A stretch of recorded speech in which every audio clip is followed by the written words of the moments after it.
Quando vai amadurecendo, seu cérebro não está muito maduro, mas quando vai amadurecendo, ou alguns adultos que não têm essa predisposição, desenvolvem então depressão.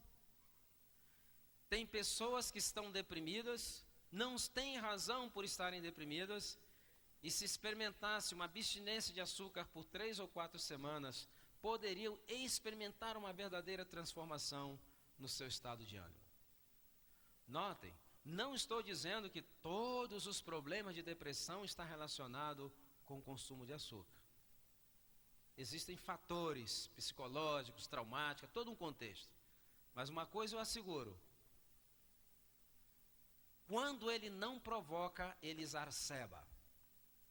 E mesmo aquelas pessoas que estão lutando com depressão por algum problema traumático, se o tratamento de psicoterapia fosse acompanhado também de uma dieta pobre em açúcar e derivados, o resultado dos tratamentos seriam 100 vezes melhores. Agora, quais seriam então as alternativas para nós?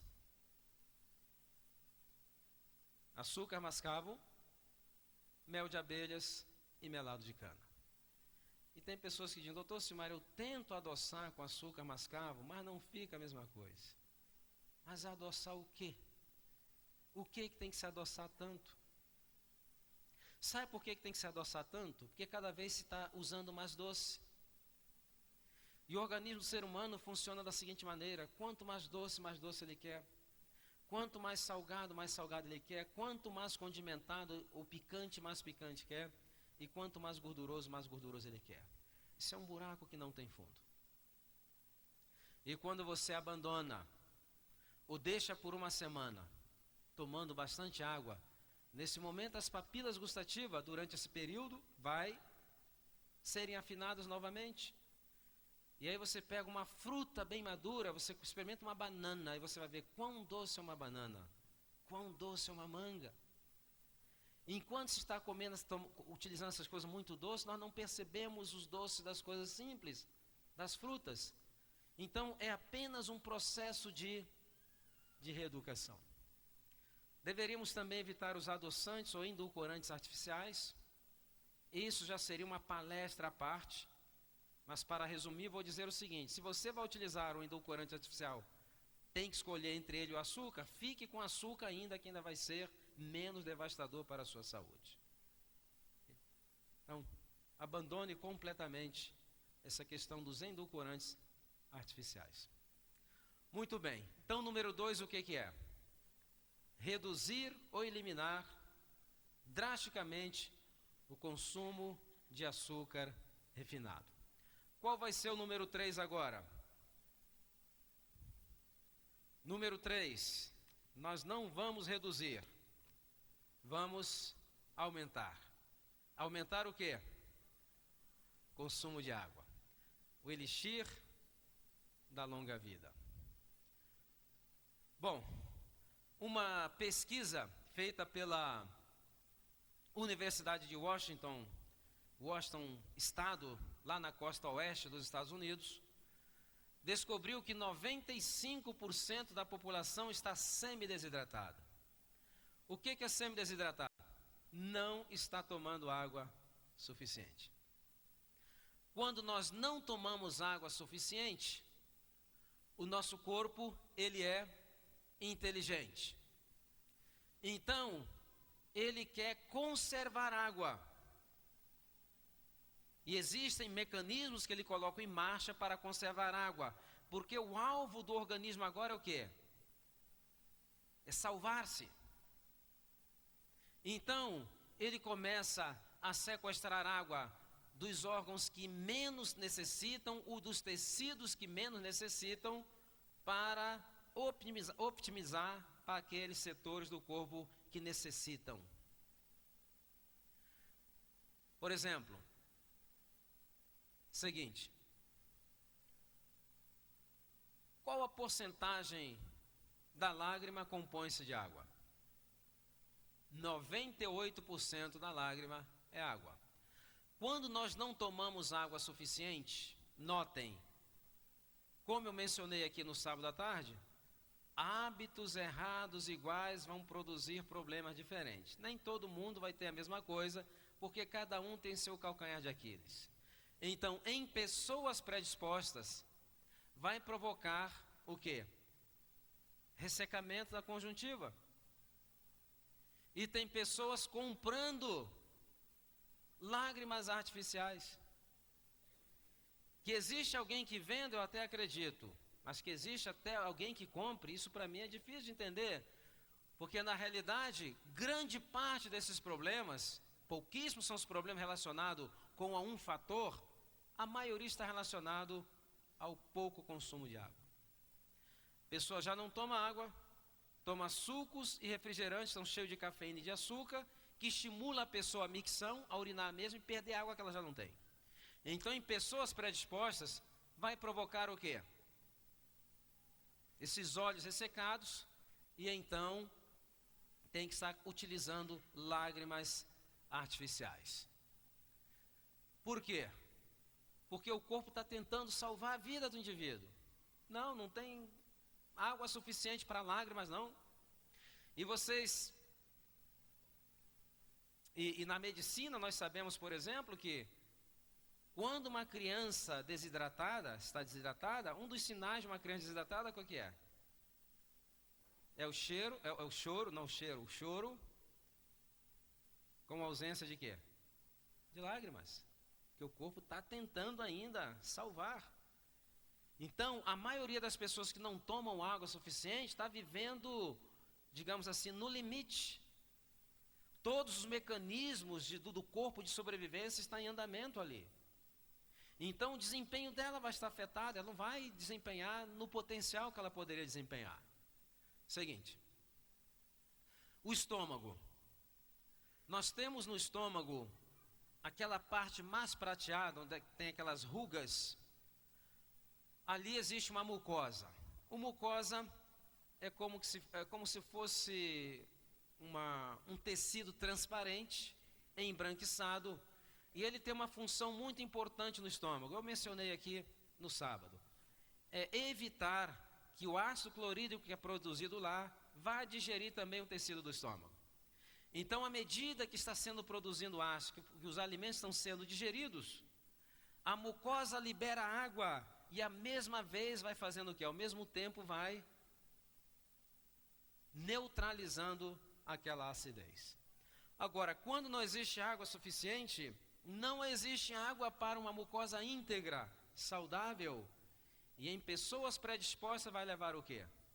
Vai levar a formação de gastrite, de úlceras, às vezes tem gastrites erosivas, uma série de problemas. Porque o corpo está tentando salvar a vida do indivíduo. Vocês já ouviram falar que tomar água pode ajudar a vencer problemas de gastrites e úlceras? Não. Sabe por que não? Porque não tem ninguém ainda ganhando muito dinheiro vendendo água para úlcera. Só por isso. E como as coisas são muito simples, nós não damos a menor atenção. Vamos pegar lá um coquetel dos medicamentos super complicados, a série de efeitos colaterais, em vez de primeiro começar a resolver as coisas do mais simples para o mais complexo. Qual porcentagem dessa mucosa consiste de água? 98% da mucosa consiste de água. Se não existe água suficiente em pessoas predispostas, essa água é racionada porque o corpo ele quer salvar a sua vida. Seguinte. Saliva. Em pessoas predispostas, inclusive, quando não há água suficiente, a saliva se torna muito densa e precipitam-se minerais, formando aquilo que nós chamamos as pedras que obstruem os ductos salivares, provocando inflamações e dores terríveis. Então, quando não existe água suficiente, a saliva ela tende a estar mais densa e escassa. E em pessoas predispostas vai desenvolver esses problemas de pedras. Em que não são predispostas vai ter problema com o quê? Tem pessoas que mastiga e quase não produz saliva. Porque não tem água, ele está tentando salvar a sua vida. Aí o indivíduo, para ajudar, o que ele faz na hora do almoço? Tem que tomar água para empurrar. Então, qual a porcentagem da saliva consiste de água? 98% da nossa saliva consiste de água. Seguinte. Suor. Ali está um corte da pele, as suas diversas camadas. Qual a porcentagem do suor é água? 98% do suor consiste de água. E vem um pouquinho de gordura, algumas minerais, principalmente para lubrificar a parte da pele, para dar aquele brilho, né? E quando não existe água suficiente, um dos mecanismos que o corpo utiliza é fechar os poros, porque ele não quer perder água. A não ser que a temperatura interna chegue a um ponto muito alto, então ele libera. Mas enquanto não estiver muito alta, ele segura a água. Por isso que tem pessoas que pode estar o calor que for, ela não sua uma gota de suor, porque o corpo quer segurar. Agora, outra coisa interessante é que existe uma substância chamada colágeno. Colágeno é a substância que ajuda a dar o quê? A textura e a elasticidade da nossa pele. Mas 80% desse colágeno consiste de quê? Água. Se não existe água suficiente, vai ter água para a vaidade? Não. O corpo ele quer salvar a sua vida. E o que é que acontece? A pele perde o brilho. Ela perde a sua elasticidade. E as rugas vêm de maneira mais precoce. Principalmente as damas que têm muita preocupação com a aparência, começam a usar make-ups, maquiagem. Mas algumas já me falaram, olha, quando eu chego diante do espelho que eu tiro aquilo, dá vontade até de chorar. Então, não existe água para a vaidade. Ele está querendo segurar água para manter as funções mais vitais do seu organismo. Então, aumentando o consumo de água, poderemos então melhorar também problemas da pele. Seguinte, cérebro. Qual a porcentagem do cérebro que é água? De 90% a 95% do nosso cérebro é água. E isso é um mistério. Nós somos o que somos. Nós somos o que somos. Através de água, alguns minerais e eletricidade. Como isso acontece? Ninguém tem a mínima ideia. Agora, o nosso cérebro, melhor dizendo, os computadores trabalham análogo ao cérebro. Um computador, por exemplo, ele tem que ter um sistema de quê? De refrigeração. Então tem aquelas ventoinhas que funcionam, quando aquilo para, o computador pode queimar, ele pode chegar a uma temperatura que o seu desempenho não vai ser mais o mesmo. E o cérebro, ele produz muito calor, porque ele é central que comanda todas as ações. Tudo no nosso organismo é controlado pelo cérebro. Então essas atividades metabólicas que ocorrem no cérebro geram muito calor. E necessita de um sistema de resfriamento. E o que vai resfriar? Água. Por que a água vai resfriar? Porque uma das funções da água é com excelente elemento que dissipa calor. Se não existe água suficiente, o cérebro do indivíduo vai estar funcionando muito aquém do seu desempenho. Tem pessoas que já não lembram nem o número do seu telefone celular. Tem outros que não lembram nem o número do telefone da casa. Em alguns casos mais graves, alguns não lembram nem o nome da esposa ou do esposo. Não precisam de um psiquiatra, precisam de quê? Água. Eu lembro que estava falando em uma universidade, lá em Universidade Federal de Goiás, para 200 nutricionistas. E eu lancei um desafio para eles. Falei, olha, faça o seguinte, 3 semanas antes dos vossos exames, não tome nenhum refrigerante, nenhum suco açucarado. Tome pelo menos 2 litros a 2,5 litros de água por dia. E caminhe 45 minutos a 1 hora diariamente. vocês vão ficar impressionados com a capacidade que o cérebro adquire, não só de armazenar como processar informações. E não passar alguns meses para começar a chegar os e-mails. Se você ainda tem aqueles desafios intelectuais, está estudando ou quer melhorar o seu desempenho intelectual, você necessita de um bom sistema de quê? De refrigeração. O seu cérebro necessita desse elemento para poder dissipar o calor ali produzido. Porque quando aumenta muito a temperatura, o que que acontece? Começamos a desempenhar abaixo daquilo que deveríamos, e aí o cérebro, ele coloca o corpo num modus operandi bem devagar, e a pessoa sente cansaço, toda hora quer estar sentado, sonolento. É o que eu falei aquilo à tarde aqui no sábado, nunca se comeu tanto na história dos seres humanos, e nunca se viu tantas pessoas cansadas, esgotadas, fatigadas, deprimidas, estressadas.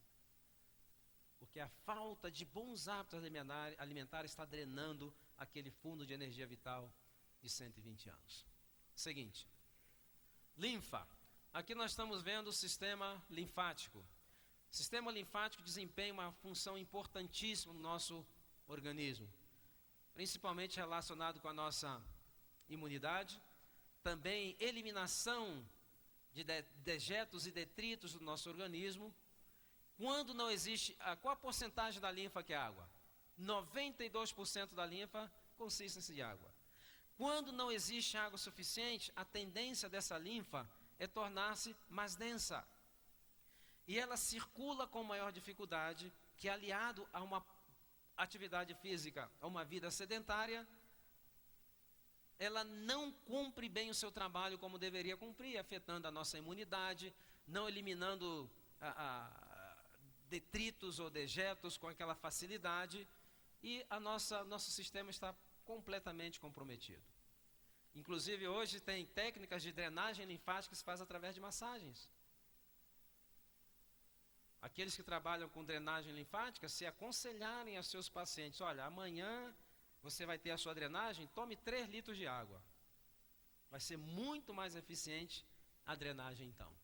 Então 92% da nossa linfa consiste de água. E a linfa ela é espetacular. Era uma palestra somente para falar da linfa. Estou falando assim, bem rápido. Seguinte. Pulmões. Se pegarem os meus pulmões e colocarem num processador e num extrator de suco, qual a porcentagem dos pulmões serão? Qual a porcentagem será água? 86% do tecido pulmonar consiste de água. Vocês já notaram que nós somos praticamente água? Se somos praticamente água, como queremos viver bem se não tomamos água? E se estamos perdendo água? É uma coisa que foge à lógica. Então, agora, por uma razão que ainda não se sabe bem, quando não se toma água em grandes quantidades, em quantidade suficiente, existe um aumento de estamina no nosso organismo. Estamina ele tem um efeito constritor, principalmente nos brônquios. E o que ocorre? Aqui, na parte de baixo, ao centro, nós estamos vendo ali uma via aérea perfeita. Nós estamos vendo ali diversas capas musculares e ali o centro está dilatado para haver uma ventilação perfeita. No lado esquerdo, já existe uma broncoconstrição. E naquela broncoconstrição você vê que o lúmen, o espaço, foi diminuído drasticamente. E às vezes aquilo se agrega ao quê? Se agrega a produção de muco. Qual um dos produtos que é mais utilizado na vida adulta que contribui para a produção de muco? Qual é? O leite de vaca. E aí agrega-se um processo inflamatório, o que acontece? Asma. Às vezes se agrega um processo alérgico, o quê? Asma. Então aqueles que têm predisposição para ter algum problema respiratório, deveriam aumentar também o consumo de água. Ok? Seguinte. Fígado. Aqui está um dos órgãos, ou melhor, o órgão mais espetacular que nós temos no nosso corpo. Fígado. O fígado, ele é fantástico. O coração, ele é também incrível, mas só que o funcionamento do coração é um funcionamento muito simples. É uma bomba. O fígado não. Esse órgão realiza mais de 500 reações químicas diferentes.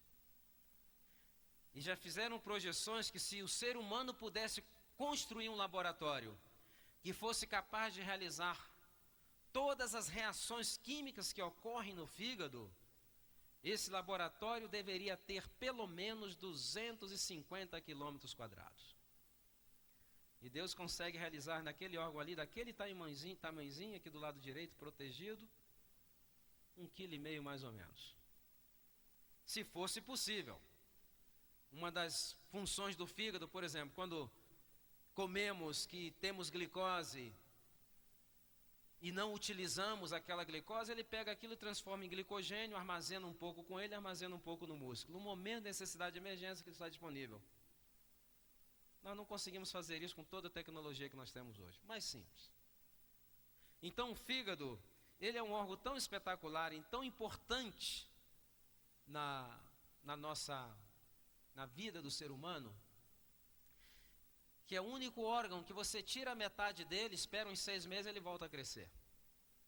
Ele se autorregenera. O fígado, para poder sucumbir, necessita de abuso, mas muito abuso mesmo. Porque ele se regenera. Ele vai se autorregenerando, chega um momento que ele capitula. E aí vem aqueles problemas de cirrose, aquela gama de problemas relacionados com o fígado. Então o fígado necessita de muita água. Por que ele precisa de muita água? Porque ele tem funções, por exemplo, de neutralizar produtos tóxicos que adquirimos através do ambiente. Maior parte dos medicamentos são metabolizados aonde? A maior parte deles é no fígado. Então o fígado é que faz aquele trabalho difícil do nosso organismo. E ele precisa de água, porque para neutralizar produtos tóxicos necessitamos de um solvente. Qual é o solvente universal? É água. Então ele utiliza água. E se não há água suficiente, ele não vai poder cumprir o seu trabalho como deveria. No fígado, ali não está bem visualizado, mas existem os chamados dutos hepáticos. E nesses dutos hepáticos existe um filtrado que através de colesterol e de algumas coisas vai formando aquilo que nós chamamos de bile. Então bile é aquilo que vai ajudar na digestão das gorduras. Agora, quando não existe água suficiente, o que acontece com a bile? Se torna concentrada. Se torna concentrada, começa então a precipitar. E precipitando, vai produzir o quê? Os famosos cálculos biliares. Agora, aonde se formam esses cálculos biliares? Onde se formam? Na vesícula? Não, eles se formam nos dutos biliares. Você pode ver que cada pedrinha daquela tem um diâmetro indicando de qual duto que ele veio, que são vários dutos com diâmetro diferente. Na realidade, a vesícula só coleta. E uma pessoa está com um problema de pedra na vesícula, o que nós fazemos? Arrancamos a vesícula com pedra e tudo, não é verdade? E aquelas pedrinhas que vão se formar lá, porque se não foi corrigido o hábito, onde é que vão ficar? Nos dutos. E aí, a eliminação deles vai se tornar cada vez mais difícil, tornando a função hepática uma função quê? Lenta. E aí, se faz o exame médico. E aqui é uma coisa que nós temos que esclarecer. A pessoa faz lá um exame médico de função hepática. As enzimas hepáticas estão bem, meu fígado está funcionando bem. Pode ser que não. Porque aquele exame só vai mostrar quando existe destruição celular. Quando, à medida que os hepatocitos são destruídos, aquele conteúdo vai sendo liberado na corrente sanguínea. Então, é um marcador de que existe destruição celular. E é o que acontece. Está com problema. mas ele pode não estar funcionando bem e necessariamente não estar num processo de destruição celular. Está funcionando muito aquém da sua capacidade, por quê? Porque não tem água suficiente. E 80% do próprio tecido do fígado consiste então de água. Seguinte. E os nossos rins? Qual a porcentagem do tecido renal é água? 83%. Quando não há água suficiente, o que acontece? O filtrado renal se torna mais denso e contém minerais, vai precipitar. Em pessoas predispostas vai produzir o quê? Aqueles cálculos chamados cálculos renais. E existem vários tipos de cálculos renais. Existe um que é aquele pontiagudo lá que nós chamamos estruvita. Não sei se esse é o mesmo termo que chamam no Brasil. Ele é pontiagudo, então todas as vezes que ele se aloja e que o ureteiro começa a receber contrações violentas para poder expulsar, então, à medida que ele aperta aquelas partes pontiagudas ali, então reportam os pacientes que é uma dor tipo cólica terrível. E a gente vê porque muitas dessas dores são até refratárias à morfina. Então, aumentar o consumo de água, importantíssimo para evitar, então, os famosos cálculos renais. Seguinte. Sangue. Qual a porcentagem do nosso sangue é água? 82% do sangue é água. Alguém uma vez falou assim, eu pensei que era 100%. Não, 82% do sangue é água. Nós temos ali células de defesas, temos os eritrocitos, são as células vermelhas, temos as plaquetas, temos substância, tem muitas coisas ali. Agora, quando não há água suficiente, notem, os glóbulos vermelhos, eles têm a hemoglobina, então ali tem oxigênio, e ele vai viajando através dessas artérias de maior calibre. Só que à medida que ele vai viajando, essas artérias vão ramificando em arteriolas, em menor calibre, até que chega nos capilares que nós não conseguimos nem ver a olho nu. E é nesse capilar que aquele glóbulo vermelho vai levar até a célula oxigênio e fazer a troca com dióxido de carbono. Aliás, existem até algumas especialidades entre os glóbulos vermelhos. Alguns levam e outros trazem. Só que quando chega no capilar, só cabe uma célula vermelha. E por uma razão que não se sabe, quando não existe água suficiente, o sangue tende a tornar-se denso. Densidade nada tem a ver com coagulabilidade, são mecanismos totalmente diferentes. Mas por uma razão que ainda não se sabe, a densidade do sangue, ela influencia também na coagulabilidade. E ela tem uma influência também sobre os glóbulos vermelhos, por alguma razão, porque a tendência dos glóbulos vermelhos nunca se juntam. Existe ali um esquema elétrico que eles não se juntam, mas a densidade faz com que eles se juntem. Então eles estão viajando de mãos dadas através das artérias, mas chega num túnel que só cabe um. E o que acontece? Deve ser aquele empurra-empurra. E naquele empurra-empurra ninguém entra. Então aquele tecido lá já está com a sua perfusão comprometida. E hoje nós sabemos que uma das coisas que ajuda mais a formação de tumores é a ausência de quê? A ausência de oxigênio. A ausência de oxigênio.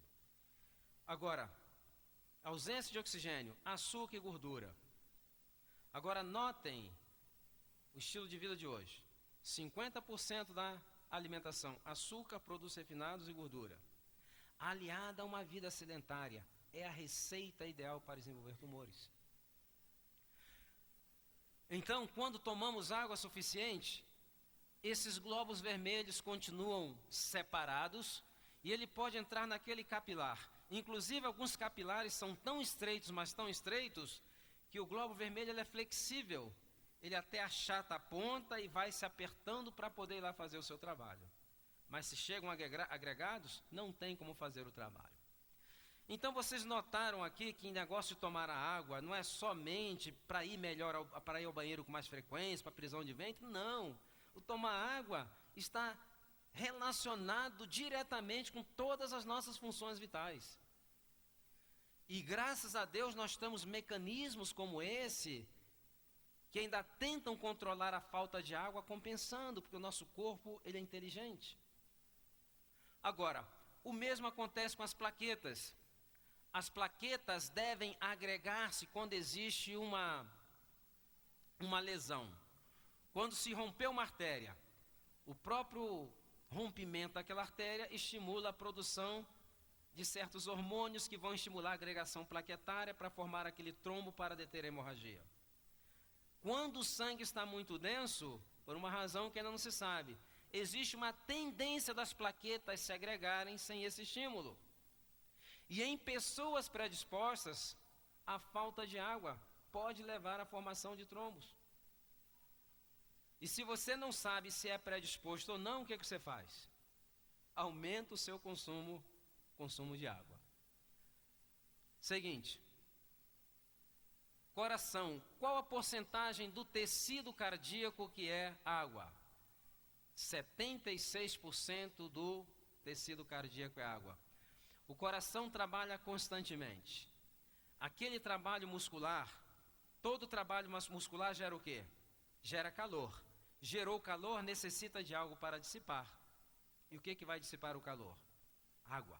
Se não temos água suficiente, nos cansamos mais rapidamente, porque chegamos mais rapidamente à fadiga. Seguinte. Aí temos as implicações das amígdalas, adenoides, que muitos desses problemas, por incrível que pareça, o consumo de água ajuda a prevenir esses problemas. Seguinte. Um estudo feito pela Universidade de Loma Linda, na Califórnia, revelou que o tomar pelo menos 5 copos de água diariamente, pelo menos 5, nós estamos falando em 8, estava relacionado com redução em problemas cardíacos em 50%. 5 copos diários. O que tem a ver a água com o coração? O coração é uma bomba. Se você não toma água suficiente, o seu sangue está mais denso. E uma bomba vai bombear com mais eficiência água ou óleo? Água, porque está muito mais fluido.